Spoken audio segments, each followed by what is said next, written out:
Hi everyone, good morning. So ang topic natin for today is all about Psalm 46:10. Be still and know that I am God. In the kingdom perspective,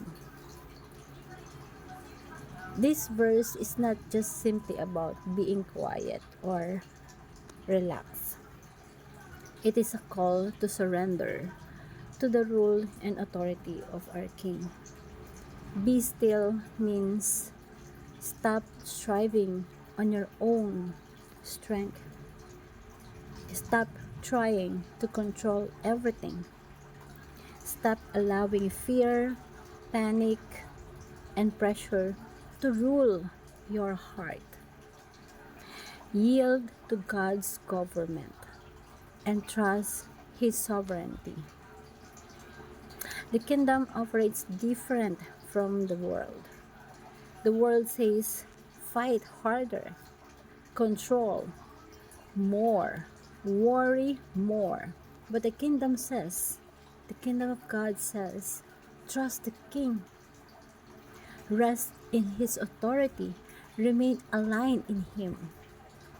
Be still does not mean massive or mean passive. Kingdom illness is Kingdom stillness is not a laziness or giving up. It is inner peace within ourselves that heaven is still moving in our life. Jesus demonstrated this during storm. Even when chaos surrounded him, he remained in peace because he knows that Father was in control in his life. The kingdom stillness, calm in chaos, faith in uncertainty, confidence in the King's rulership. Know that I am God. That is the word of God. This is about recognition of His authority, His supremacy in our life. God was not declaring it. He reminded us, I am still on the throne, the rule over of the nation. Even the battles, storm, or situation, any situation that you have, your circumstances is not greater my kingdom. To know Him in Him, kingdom understanding means acknowledge His authority, trusting His nature, and aligning your life under His reign. Kingdom insight still is an act of faith. When you choose peace instead of panic, trust instead of fear, and surrender instead of control, you are living under the culture of our kingdom, because in the kingdom, peace is not absence of trouble. Peace is the presence of the King ruling over the trouble. Simply, very simple, very simple application in our life that He wanted us to remind. Kapag ang Diyos ay hinayaan mong mag-rule over sa buhay mo, liliwanag yung buhay mo. Yung takot mawawala at mapapalitan ng kapangyarihan ng ating Panginoon na namumuno sa ating buhay.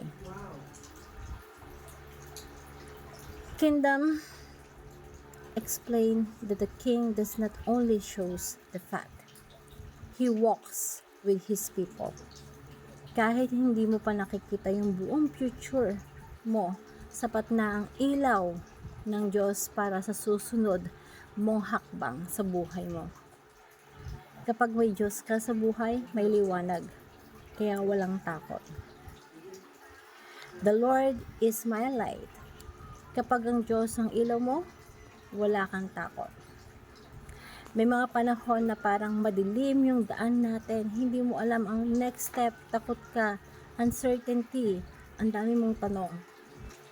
Pero sa kabila nun, yung kapangyarihan ng Diyos, ang tanging ilaw natin sa buhay natin.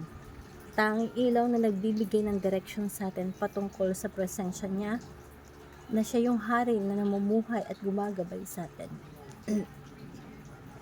Kaya simple lang, I want to share this simple prayer to you. Lord, ikaw ang ilaw ng buhay ko na gumagabay sa akin. Kapag ako ang natatakot, tulungan mo ako. Magbigay ka ng liwanag. Hayaan mo akong maramdaman yung presensya mo in every decision, in every seasons, at sa bawat hakbang sa buhay ko. Let your light shine in my life. Let your authority align in my life. And it's remind me that God's light is my path. And I want to follow your light. Hope you learn something. Thank you everyone, and God bless.